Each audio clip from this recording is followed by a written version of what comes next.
Doctors do it, attorneys do it, musicians and professors do it. They all master a specialty. If they didn't, they'd soon be out of business. No customers. No one wants to pay a real estate attorney for advice about copyright, and you don't go to a pediatrician for brain surgery. If you specialize in your stock photography, you'll succeed. Specializing is a good way of eliminating the competition. Does your photo file contain mostly general images, or have you positioned yourself and your files to focus on a select number of vertical markets in your strong photo interest areas? You'll have very little competition in the editorial stock photo arena if you've done this, and the small amount of competition you'll have there will turn out to be a plus to keep you on your toes.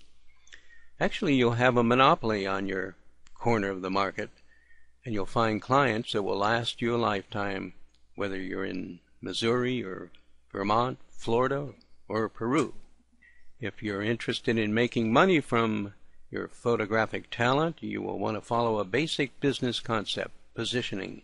If your collection of photos is strong in, say, education, position yourself so that you become a valuable resource to editors who are in continual need of education photos. When you position yourself, you lock yourself into publishing houses that produce visual materials relating to one theme. This may be auto racing or gardening, hang gliding, medicine, and so on. When you submit your first selection of photos to such a publishing house, spark the photo buyer to say, "This photographer speaks my language."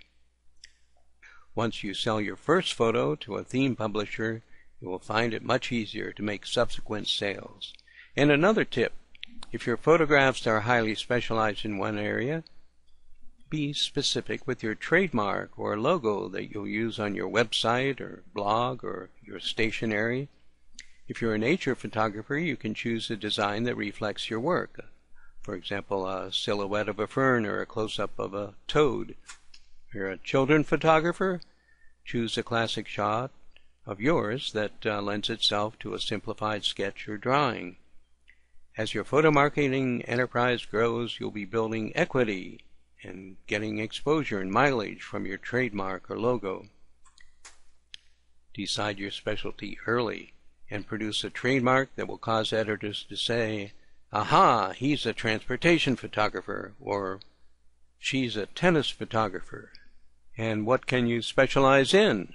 Well, there are about 3,500 topics you can pick, but how about trains?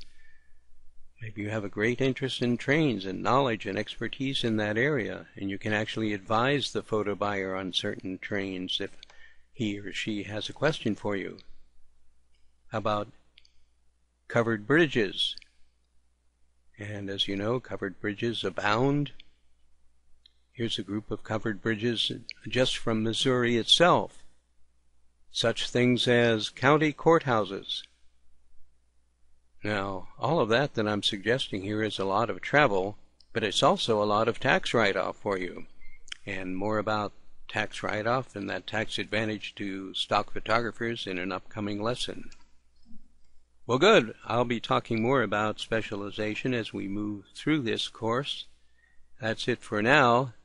Develop now a deep selection of pictures that when the photo buyer contacts you, you'll be able to send a light box to them and give them a wide variety of pictures, but in the very focused, specialized area or areas that you deal with.